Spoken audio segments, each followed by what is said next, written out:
কলকাতা টিভিতে আপনাদের সকলকে স্বাগত। ভাস্বতী রয়েছে আপনাদের সঙ্গে। আজ সকাল থেকে কিন্তু রৌদ্রোজ্জ্বল আকাশ ছিল। তবে দেখা যাচ্ছে যে আগামীকাল থেকে কিন্তু আবহাওয়ার একটা বড় পরিবর্তন আসতে পারে। এমনটাই আলিপুর আবহাওয়া দফতর আভাস দিচ্ছে। তবে ৪টি জেলায় হলুদ সতর্কতা জারি করা হয়েছে। কোন কোন জেলায় হলুদ সতর্কতা জারি করা হয়েছে? অবশ্যই দক্ষিণবঙ্গের ৪টি জেলা।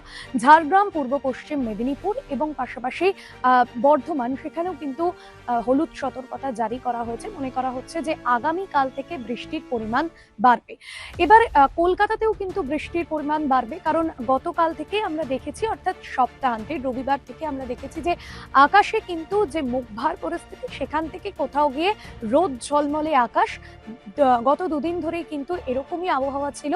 তবে আগামীকাল থেকে আবহাওয়ার পরিবর্তন হচ্ছে। দক্ষিণবঙ্গের এই ৪ জেলায় ভারী থেকে অতি ভারী বৃষ্টির পূর্বাভাস দিয়েছে আলিপুর আবহাওয়া দফতর।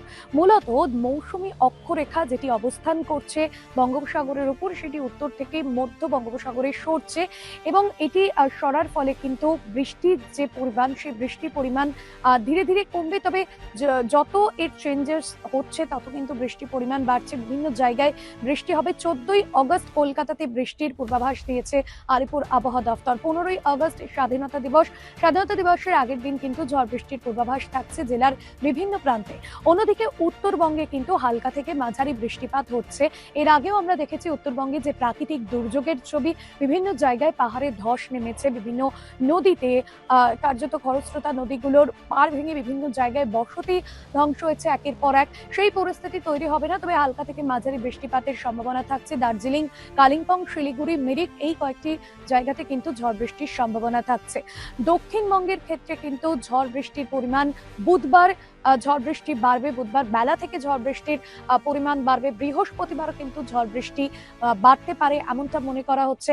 14ই অগস্ট পর্যন্ত ঝড় বৃষ্টির একটা পূর্বাভাস থাকছে।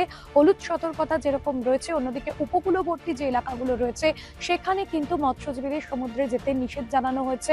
বিভিন্ন জায়গায় যাতে ঝড় বৃষ্টির সেভাবে বড় কোনো রকম কোনো পরিস্থিতি না তৈরি হয়, কোনো রকম দুর্যোগ পরিস্থিতি না তৈরি হয়, তার জন্য কিন্তু প্রশাসনের তরফে আগে ভাগে সমস্ত রকম সতর্কতা নেওয়া হয়েছে।